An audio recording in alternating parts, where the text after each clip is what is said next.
معظم الأمراض التنفسية بتتنقل عن طريقين، يا إما عن طريق النفس إن الطفل يكون قاعد جنب طفل تاني أو بيتعامل معاه يتنقل عن طريق النفس، أو عن طريق الرذاذ اللي الطفل مثلا يعطس أو يكح فينتقل الرذاذ على أسطح، فالطفل التاني يجي مثلا يمسك القلم بتاعه أو يقعد على الديسك بتاعه فيتنقل عن طريق السطح الملوث.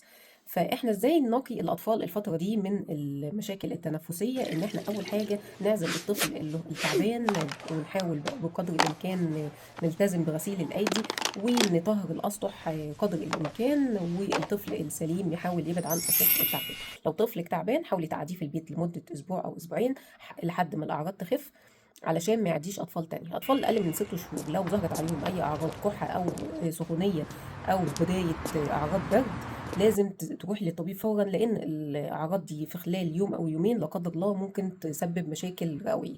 فالافضل ان احنا لو الاطفال اقل من 6 شهور ان احنا فورا لو ظهرت عليه اعراض مشاكل تنفسيه ان انت تروحي للطبيب.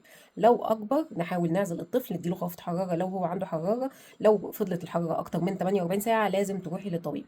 لو ظهر مخاط لونه اخضر، لو الطفل بدأ تنفسه يزيد او حصل له مشكله في التنفس، كل دي حاجات لازم تذهبي للطبيب فورا علشان لا قدر الله ما الحاله ما تتطورش.